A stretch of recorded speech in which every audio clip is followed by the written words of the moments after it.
예배의 자리에 오신 여러분들 환영하고 축복합니다. 코로나19 상황 가운데 각자의 자리에서 주님을 만나기 위해 힘쓰는 여러분들을 한 번 더 축복하고 환영합니다.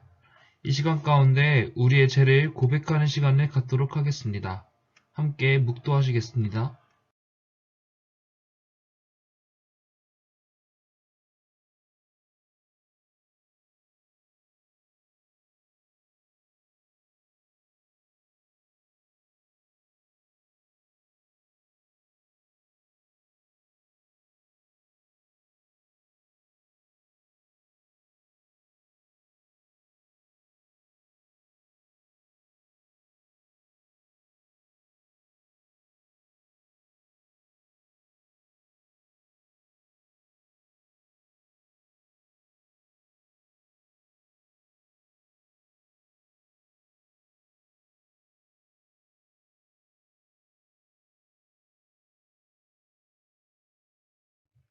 나는 전능하신 아버지 하나님, 천지의 창조주를 믿습니다.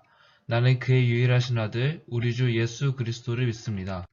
그는 성령으로 잉태되어 동정녀 마리아에게서 나시고 본디오 빌라도에게 고난을 받아 십자가에 못 박혀 죽으시고 장사된 지 사흘 만에 죽은 자 가운데서 다시 살아나셨으며 하늘에 오르시어 전능하신 아버지 하나님 우편에 앉아 계시다가 거기로부터 살아있는 자와 죽은 자를 심판하러 오십니다. 나는 성령을 믿으며 거룩한 공교회와 성도의 교제와 죄를 용서받는 것과 몸의 부활과 영생을 믿습니다. 아멘. 함께 기도하겠습니다. 사랑과 은혜가 풍성하신 아버지 하나님 감사합니다. 오실 예수님을 생각하면서 그리고 다시 오실 예수님을 희망 중 기다리면서 그렇게 주님이 오신 목적을 생각하며 대림절 기간을 보내고 오늘은 기쁨과 감사가 넘치는 성탄절 예배로 하나님 앞에 예배드리기를 원합니다. 코로나로 인해서 함께 모여서 기쁨과 감사와 즐거움으로 예배드리지는 못하지만 우리 친구들이 있는 각 초소에서 가족들과 함께 예배드릴 때 이 풍성한 기쁨을 함께 나눠지게 하여 주옵소서. 낮고 낮은 이 땅에 오신 주님, 우리와 함께 하시기 위해서 오신 주님, 오늘 드려질 예배 가운데 주님 함께하여 주옵소서. 주님의 음성이 들려질 때마다 그 음성 앞에 기쁨과 감사로 순종하게 하여 주옵소서. 이 모든 기도를 예수님의 이름으로 간절히 기도합니다. 아멘. 하나님의 말씀 함께 받겠습니다. 하나님의 말씀은 신약성경 누가복음 2장 1절에서 7절 말씀입니다. 누가복음 2장 1절에서 7절까지의 말씀, 신약성경 90페이지 다 찾으신 줄 알고 한 목소리를 함께 봉독하겠습니다. 그때 가이사 아구스토가 영을 내려 천하로 다 호적하라 하였으니 이 호적은 구레뇨가 수리와 총독이 되었을 때 처음 한 것이라. 모든 사람이 호적하러 각각 고향으로 돌아가매 요셉도 다윗의 집 족속이므로 갈릴리 나사렛이란 동네에서 유대를 향하여 베들레헴이라는 다윗의 동네로 그 약혼한 마리아와 함께 호적하러 올라가니 마리아가 이미 잉태하였더라. 거기 있을 그때 해산할 날이 차서 첫 아들을 낳아 강포에 싸서 구유에 뉘었으니 이는 여관에 있을 곳이 없음이러라. 아멘. 할렐루야. 오늘은 있을 곳이 없었다라는 제목을 가지고 이 성탄절 하나님 말씀을 함께 나누고자 합니다. 여러분들은 이 생일을 보통 어떻게 보내십니까? 우리가 보통 생일이라고 하면 그렇죠, 파티를 떠올리기 쉽습니다. 케이크를 사고 선물을 준비하고 환경 정리를 하고요, 멋지게 꾸미고 풍선을 달아 매달기도 하고 해피 버스데이 그러면서 글자를 붙이기도 하면서 폭죽도 터뜨리고 그러면서 이 생일 파티를 합니다. 좋은 사람들을 초대하고 그 초대한 사람들과 맛있는 음식을 나누면서 이 생일의 기쁨을 함께 나누는 것이죠. 그리고 그 날을 기념하는 겁니다. 그 날을 추억하기 위해서 사진도 찍습니다. 생일날에요. 그렇게 기쁨과 즐거움이 가득해야 될 생일날에 누군가가 나의 생일을 축하해주지 않는다면 여러분들은 어떤 기분일 것 같으세요? 사실 요즘 사람들이 많이 바빠가지고 생일을 잊고 지나칠 때가 많아요. 그런데 나는 생일을 잊었다고 생각했는데 다른 누군가가, 내 옆에 있는 다른 친구나 가족들이 내 생일을 기억하고 축하해 줄 때 여러분 그때 기분은 어떠세요? 정말 기분이 좋겠죠. 그런데 반대로 나는 오늘 내 생일을 알고 있어요. 오늘 내 생일이고 내가 언제 태어났는지도 알고 있고 누군가가 내 생일을 축하해 주겠지 하는 기대감으로 기다리고 있는데 아무도 반응해 주지 않고 그냥 지나가 버려서 뒤늦게서야 내 생일인 걸 알고 아유 생일 축하해 늦었지만 이렇게 말할 때 그때의 기분은 또 어떨까요? 별로 기분이 좋지 않겠죠. 내가 학교를 파하고 집에 왔는데 부모님이 아이고 누구 왔냐고 그러면서 반갑게 맞아주면서 고생했다고 이렇게 해주면 하루 동안 힘들었던 그 피로와 그런 고생이 눈 녹듯이 사라지잖아요. 그런데 밤늦게 공부하고 왔는데 빈 방만 있고 아무도 나를 반겨주지 않으면 여러분 기분 어떻던가요? 별로 좋지 않죠. 요즘 애완동물을 기르는 사람들도요, 집에 혼자 사는 가구가 많다 보니까 빈 집에 오면 굉장히 마음이 허해진다라는 거예요. 그럴 때마다 어떻게 합니까? 그런 강아지나 고양이들이 집주인이 들어오면 반겨주니까 그게 너무 고맙게 느껴진다라는 거예요. 생일날도 마찬가지겠죠. 누군가가 나를 진심으로 기뻐하고 진심으로 환영하고 진심으로 축복해 줄 때 그 생일이 참으로 기쁨이 넘치는 생일이다 이렇게 말할 수가 있을 것 같아요. 그런데 오늘 말씀해 보니까 예수님의 생일은 어떤가요? 오늘은 성탄절이잖아요. 성탄절 하면 예수님의 생일 아니겠습니까? 예수님이 오신 것을 기념하는 절기잖아요. 예수님이 이 땅에 보내주신 하나님께 감사하는 날이잖아요. 그런데 그렇게 축복받아야 될 예수님께서, 그렇게 환영받아야 될 예수님께서 빈 방이 없어가지고 그 냄새나는 말구 위에 누워져야 했다는 현실이 오늘 말씀에 기록되어 있습니다. 우리는 이 말씀을 통해서 배울 수 있는 점이 있는데요. 첫째로 예수님께서 오신 것은요, 역사적인 사실입니다. 사실이다라는 거예요. 팩트라는 겁니다. 팩트. 1절과 2절에 보면 가이사 아구스토가 영을 내려 천하로 다 호적하라 했다 이렇게 기록되어 있고, 이 호적은 구레뇨라는 사람이 수리아 총독 때 이루어졌다 이렇게 정확한 시간과 때를 명시하고 있었다라는 거예요. 많은 사람들은요, 예수님을 생각할 때요, 그런 사람이 있었나 보다 이렇게 생각해요. 수천 년 전에 참으로 훌륭한 사람이, 정말 뛰어난 사람이, 뛰어난 사상가가 인류에 큰 영향력을 미쳤다 이렇게 생각하는 사람들이 많아요.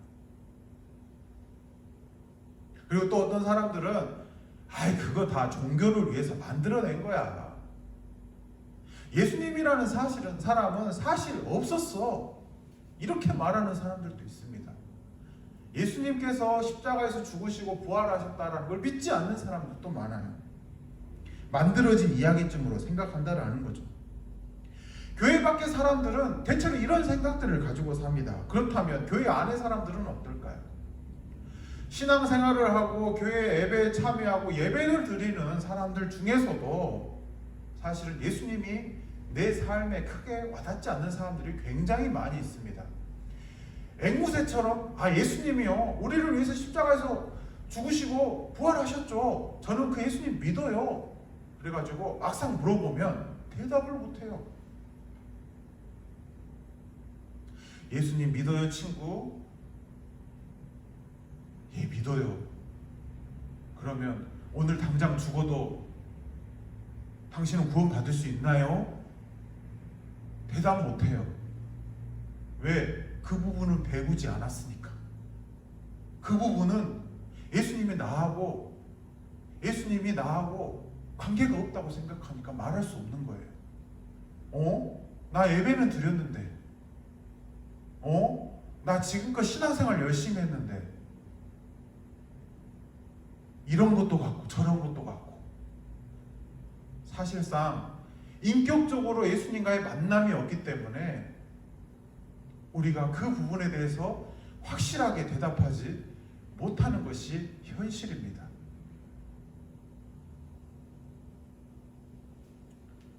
예수님이라는 분을 우리가 성경을 통해서 배웠고 그 수많은 공과 시간에 들어보았지만 나와의 삶과는 직접적인 연관과 관계조차가 없었기 때문에 예수님에 대해서 명확하게 이야기하거나 설명할 수 없다라는 거예요. 그러나 여러분, 성경은 우리에게 분명하게 말씀하고 있습니다. 예수님은 실제로 존재하셨다고 말씀하고 계세요. 어떻게 알고 계십니까? 예수님이 태어나게 된 배경에 대해서 정확하게 성경이 기록하고 있다는 거예요. 예수님의 육체적인 부모인 요셉과 마리아는 베들레헴 아닌 원래 나사렛이라는 동네에 있었어요. 그런데 호적하기 위해서 각각의 자기들이 살던 고향으로 돌아가야 했습니다. 황제의 명령이 떨어졌기 때문에 그래요. 그 황제가 누굽니까? 여러분들이 잘 아는 로마의 초대 황제예요. 너희 모든 백성들은 고향으로 돌아가서 인구조사를 행해라. 너의 주민등록증을 새로이 발급받아라. 이렇게 명령을 했다라는 거예요. 성경에는 이 이름이 이렇게 기록되어 있죠. 가이사 아구스토라고 기록되어 있는데 여러분들이 익숙한 이름으로 설명하자면 옥타비아누스라는 거예요. 옥타비아누스라는 이 로마의 초대 황제 시대에 이러한 명령이 있었다라는 겁니다. 그뿐입니까? 이스라엘이 로마라는 나라의 식민지로 있었을 때 수리아를 다스리는 총독의 이름이 구레뇨라는 사람이었다. 왜 이렇게 기록했겠어요? 누가 듣더라도 그 사람 나 아는데, 그 사람 유명한데, 정확하게 이름까지도 기록해놓고 있다는 겁니다. 인구조사를 여러분 왜 했을까요? 세금을 정확하게 걷고 전쟁에 나갈 군사들을 뽑기 위해서, 징집하기 위해서 이 호족을 조사하게 했던 겁니다. 이것은 이 성경뿐만 아니라 역사책에서도 기록되어 있는 부분입니다.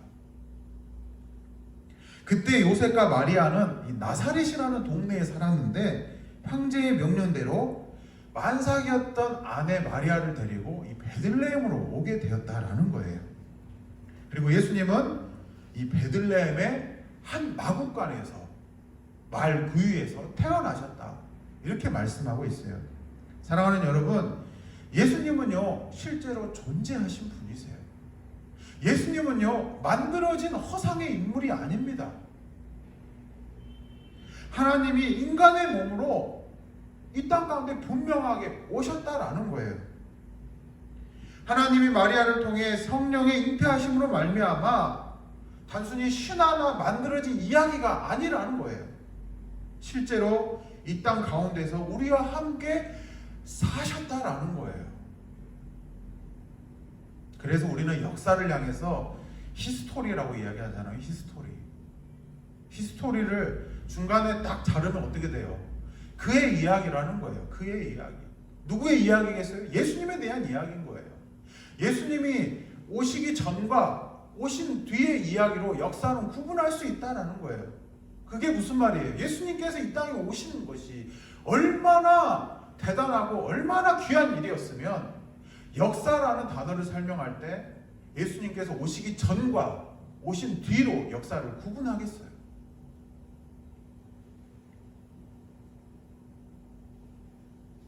많은 사람들이요 예수님에 대해서 배워요. 어떤 사람들은요 예수님에 대해서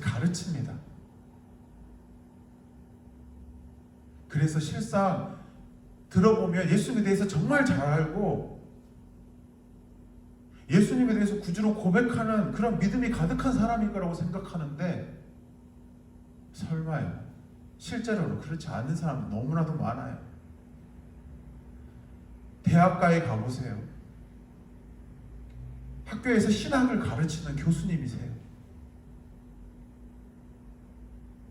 예수님의 정신, 바울 신학, 성경에 대해서 막 달달달 줄줄줄 외는 그 교수님인데 안타깝게도 그런 분들 중에서도 예수님을 모르는 사람들이 많아요. 왜 그렇습니까? 지식적으로는 아는데 인격적으로 예수님을 만나지 못했기 때문에 그래요. 입으로는 예수의 사상, 예수님의 뜻이 여기 있다, 예수님께서 이렇게 가르치셨다 말은 하는데 실제 그의 삶을 들여다보면 예수님이 없을 때가 너무 많아요.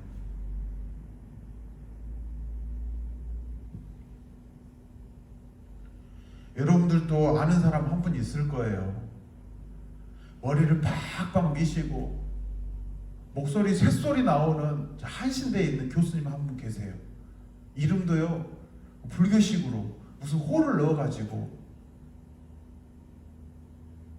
그러면서 신학을 가르치는 분이 한 분 계세요. 근데 그분이 하는 말을 들어보면 굉장히 고상하고 지성적이고 철학적이고 굉장히 배울 점이 많은 것 같은데 결정적으로 본인이 말하잖아요. 자기는 예수 안 믿는다.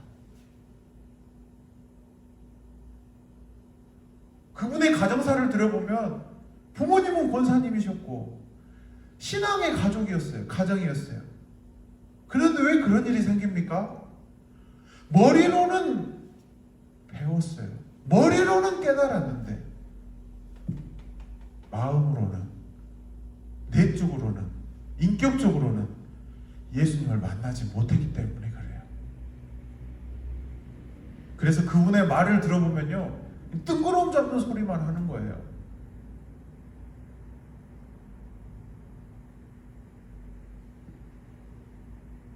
여러분, 어쩌면 우리도 그와 같은 삶을 살지도 몰라요. 왜 예수 믿는 사람들이 욕을 먹습니까? 예수 믿는 사람들이 예수님을 인격적으로 만나지 못했기 때문에 그래요. 머리로는요 알아요. 그런데 가슴으로 행하지 않기 때문에 그래요. 머리로는 예수님께서 이렇게 하셨지.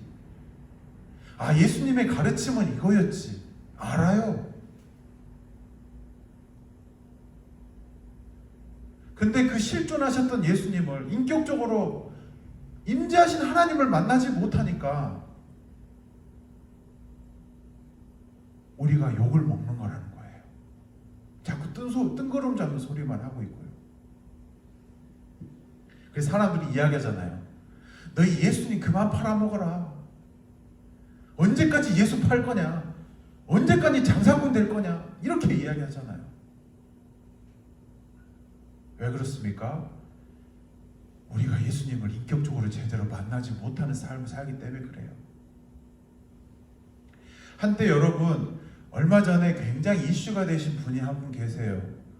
저쪽에 계신 분인데 봉석님이라고, 그렇죠? 해민스님이라고 하는 분 계시잖아요. 영상에 녹화되기 때문에 좀 조심스럽긴 한데 왜 그분이 최근에 욕을 먹었습니까? 그분이 가르쳤던 게 뭐예요? 무소유를 주장했잖아요. 잠시 멈추면 비로소 보이는 것들, 아주 유명한 책들을 쓰셨어요. 근데 최근에 TV에 자신의 사생활이 공개가 되고 평상시의 일상이 공개가 됐는데 사람들이 다 충격을 받았대잖아요. 야, 스님이 저렇게 화려하게 살 수도 있는 거구나. 입으로는 무소유를 말했는데 사실은 풀소유하셨구나. 다 가진 사람이었구나.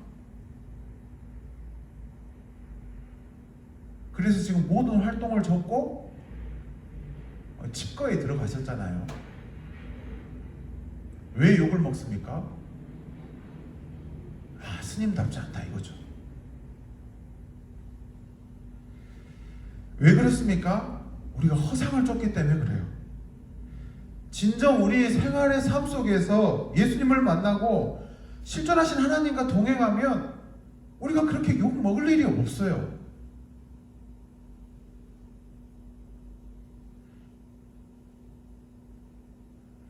그런데 우리가 욕을 먹는 이유는 신앙 따로, 생활 따로, 믿음 따로기 때문에 그래요.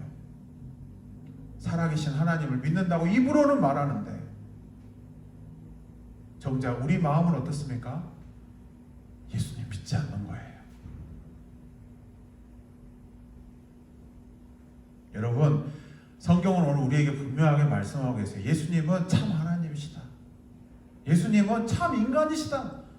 그 예수님께서 우리와 함께 하시기 위해서 이 땅 가운데 내려오셨다. 그리고 그 예수님 우리를 지금도 만나길 원하신다. 이렇게 말씀하고 계세요.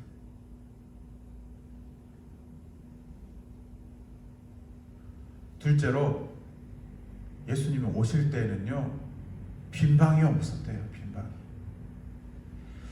예수님이 마구간에서 태어났다고 하니까요, 많은 사람들이 겸손의 왕이시니까 마구간에 오셨다고 이렇게 생각해요. 마치 마구간에 오신 이유가 본인의 의지로 오신 것처럼 생각한단 말이죠. 우리는 마구간에 오라고 한 이유가 없었는데 예수님께서 자진해서 마구간에서 태어나셨어, 이렇게 생각한다는 거예요. 여러분 그렇습니까? 아니에요. 예수님께서는요, 겸손의 왕으로 오셨기 때문에 마구간에서 태어나신 게 아닙니다. 예수님이 왕궁에서 태어나면 겸손한 게 아닌가요? 저는 그렇게 생각하지 않아요.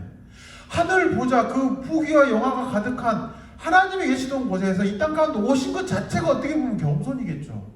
왕궁에서 태어나든 괜찮은 상황에서 태어나시든 다 겸손이에요.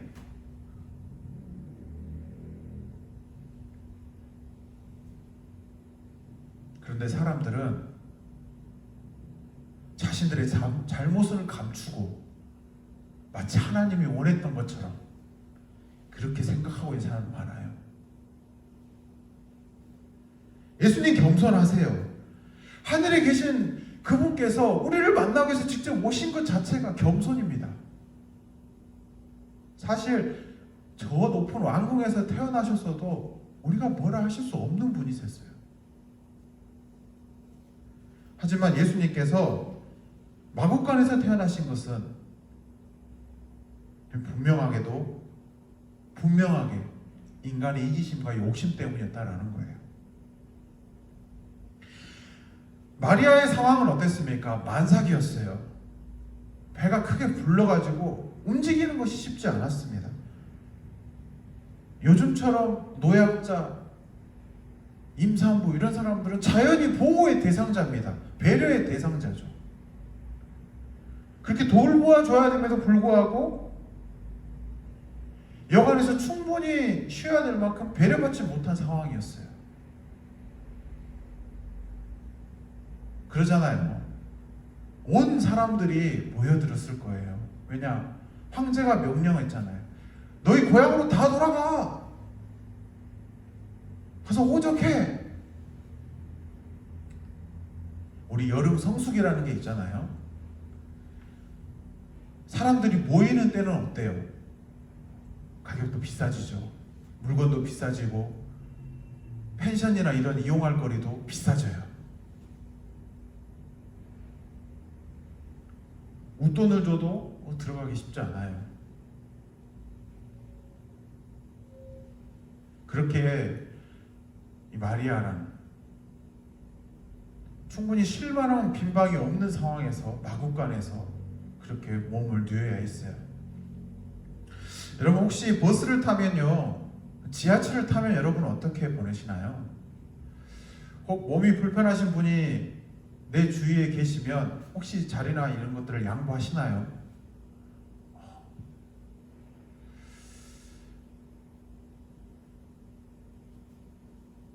저희 때만 하더라도요, 당연하게 생각했어요. 양보하는 것을 당연하게 생각했습니다. 그게 미덕이라고 생각했어요. 근데 요즘은 어떻습니까? 역차별이라고 이야기해요. 나도 이 자리에 앉을 권리가 있어요. 저도 이 곳에서 쉴 권리가 있어요. 내 돈 내고 내가 하잖아요. 여러분, 그런 시대에 살고 있어요.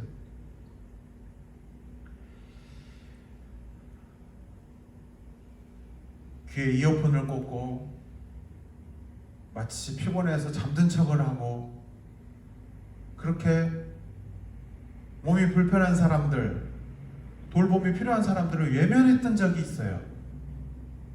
나도 내 삶이 너무 피곤한데, 내 코가 석자인데 누굴 도와?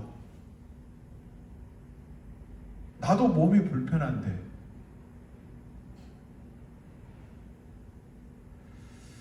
여러분, 이 모든 것이 우리의 이기심이고 우리의 욕심이라는 거예요. 여러분, 우리도요, 사실 나이가 들면 늙잖아요. 우리도 사실 다 연약한 존재들입니다. 여러분도 나이가 들면 똑같은 상황에 처해지는 거예요. 우리 여자친구도 여자 학생들 있지만 여러분들도 이제 나이가 되고 성년이 되고 결혼하게 되고 그럼 아이를 가지게 되고 임산부가 될 수 있어요. 그리고 노인도 되겠죠. 이렇듯 예수님을 뵌 마리아 역시도 인간의 욕심과 이기심으로 돌봄과 배려심 없이 이 마구간에서 예수님을 태어나게 했습니다. 아주 열악한 환경에서 돌봄이 필요했던 그 환경에서 예수님이 태어나실 수밖에 없었다라는 거예요. 사랑하는 친구들, 저는 이 말씀이 자꾸 마음에 가요. 자꾸 눈에 밟힙니다. 그게 뭐냐면 여관에 있을 곳이 없었다라는 거예요. 여관에 있을 곳이 없었습니다. 여러분, 이것이 꼭 그때뿐이었을까요? 저는 지금도 이 말씀이 우리 가운데 필요한 말씀이라고 생각해요. 여러분, 우리의 삶의 내면만 한번 들여다보자고요. 어쩌면 우리 마음속에도, 우리 삶 가운데서도 예수님을 위한 방을 여러분들은 가지고 계십니까? 예수님이 원하실 때 우리의 삶을 내어드리실 수 있으세요? 우리의 마음의 공간을 하나님께 내어드리실 수 있습니까? 어쩌면 예수님을 저 구석진 곳에 처박아 버리고 내 필요할 때만 예수님 여기 앉으세요 이렇게 하고 있지는 않습니까?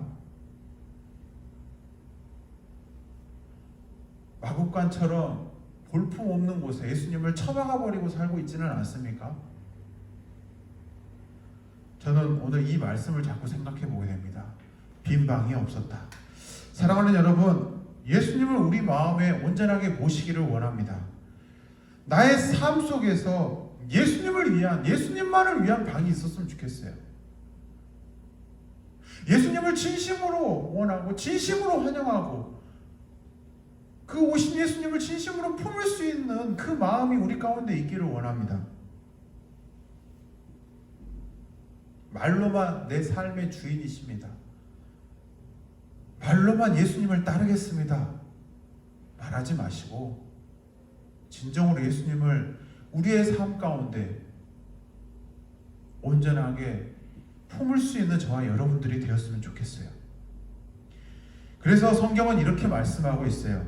내가 그리스도와 함께 십자가에 못 박혔나니 그런즉 이제 내가 사는 것이 아니요 오직 내 안에 계신 그리스도께서 사신 것이라. 이제 내가 육체 가운데 사는 것은 나를 사랑하사 나를 위하여 자기 자신을 버리신 하나님의 아들을 믿는 믿음 안에서 사는 것이다. 내가 이미 십자가에 예수님과 함께 못 박혔다라는 거예요. 그래서 이제 내 새 생명은 내 삶이 아니라는 겁니다. 예수님께서 주신 삶, 예수님을 위한 삶이라는 거예요.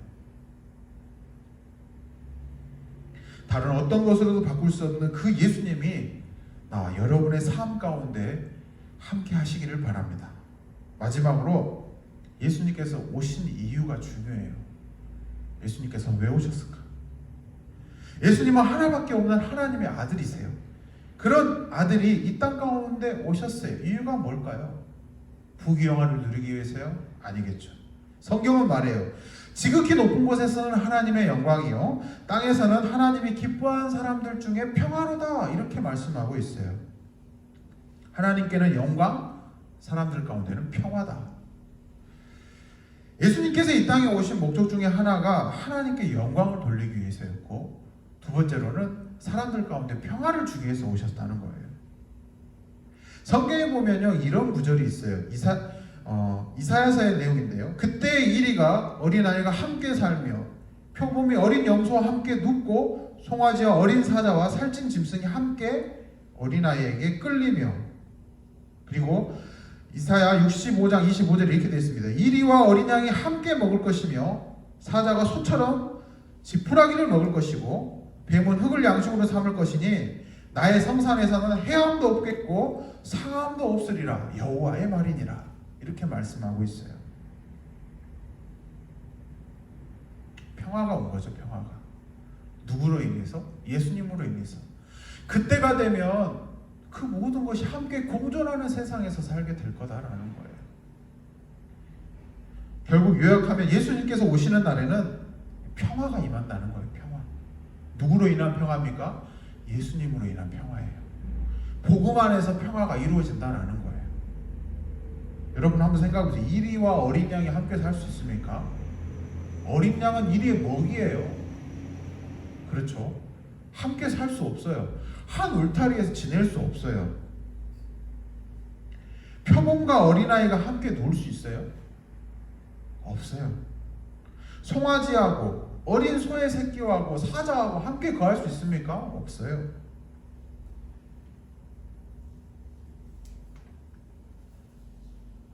하나님의 성산 안에서는 해함도 없고 상함도 없을 것이라.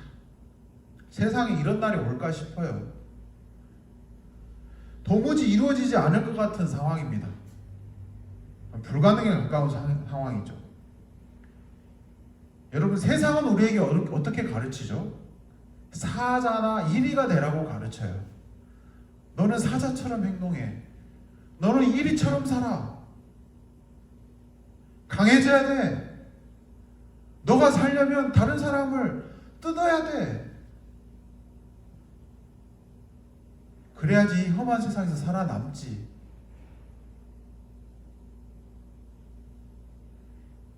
그렇게 해서 위에 올라가면 어떻게 됩니까? 다른 사람을 무시하고 착취하고 빼앗고 자신의 이기심과 욕심만을 위하면서 살아가는 사람이 되는 거예요. 하지만 예수님의 사람들은 어떻죠? 예수님의 마음을 품은 사람들은 어떻게 삽니까? 예수님의 가르침으로 살려고 하는 사람도 어떻게 살죠? 사자 같은 사람도 양을 돌볼 수 있어요. 학교에서 가르치는 선생님 사자같이 무서운 줄만 알았는데 또 학생들을 저렇게 따뜻하게 품어주시네.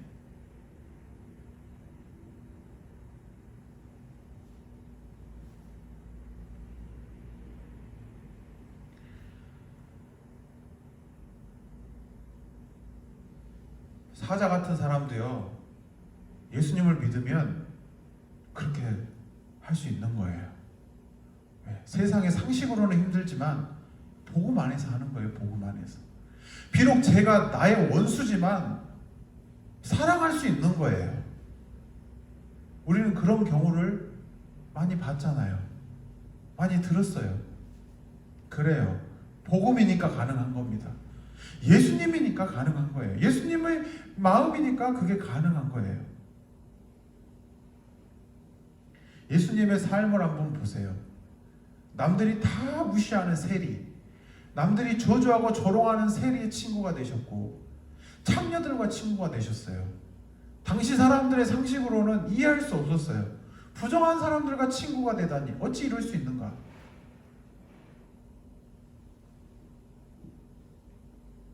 예수님은 그렇게 사셨어요. 말로만 남을 위한다, 말로만 누군가를 사랑해 라고 하지 않았습니다. 정말 네 이웃이 누구냐? 라고 물으셨어요. 네가 그 사람의 이웃이 돼주어라, 이렇게 말씀하십니다. 요즘 우리 주위에 돌아보면요, 오늘 말씀과 같은 빈방들이 너무 없어요. 빈방이 없던 시기에 우리 살고 있어요. 여러분, 그런 삶 속에서 우리는 어떻게 살아야 될까요?